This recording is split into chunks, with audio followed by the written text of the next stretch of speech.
नमस्कार, मैं हूं शिवम सोलंकी और आप देख रहे हैं शान समाचार। दोस्तों, आज एटा में मेडिकल एसोसिएशन द्वारा ऑनलाइन दवा बिक्री के विरोध में यहां पे ज्ञापन दिया गया है। मैं कलेक्ट्रेट में मौजूद हूं, यहां पे जानते हैं क्या क्या इनकी समस्याएं हैं। सर, आपका नाम? अरविंद सिंह। आज जो ज्ञापन दिया गया है, किस किस दवाई और किस किस प्लेटफॉर्म पर ऑनलाइन दवाएं बिक्री हो रही है, उसके संबंध में दिया गया, वो बताएं। हमारे यहाँ पे जो आज ज्ञापन दिया गया है और जो आज 20 मई को बंदी रखी गई है, उसका मुख्य है जो ऑनलाइन व्यापार हो रहा है, जिसमें कि आज बड़ी बड़ी कंपनियां इसके अंतर्गत आ गई हैं, जिसमें अडानी, अंबानी और तमाम नेटमेट और 1mg इनके द्वारा जो ऑनलाइन दवाएं बेची जा रही हैं, उसका हम लोग घोर विरोध कर रहे हैं, जिसके लिए हमने आज बंद रखा है और इसके लिए हमने ज्ञापन दिया है।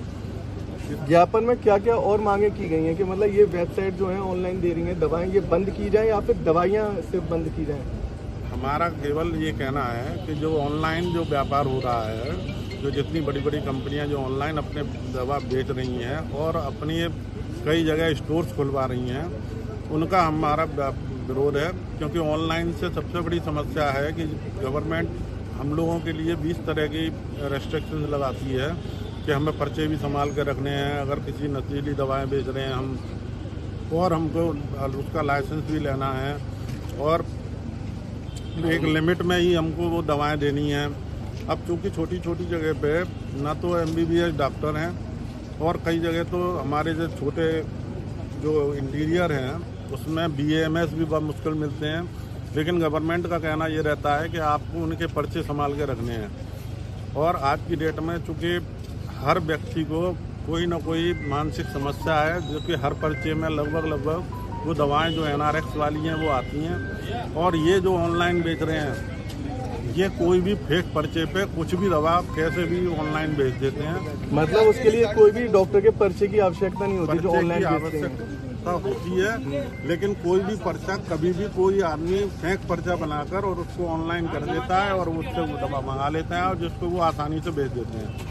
लेकिन हमारे यहाँ पे ये पॉसिबल नहीं है कि कोई फेक पर्चा हमारे यहाँ आ जाए और हम उसको रखें संभाल के और उसको हम दवा दे पाएँ।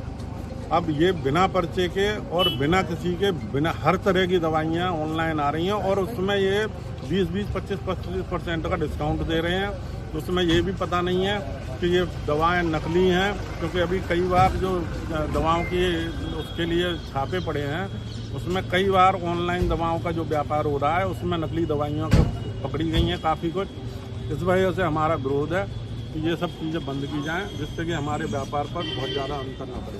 अभी आपने जिलाधिकारी के नाम ज्ञापन दिया है, क्या मुलाकात हो गई आपकी DM साहब से? जिलाधिकारी महोदय से नहीं हुई, लेकिन SDM महोदया से हुई थी।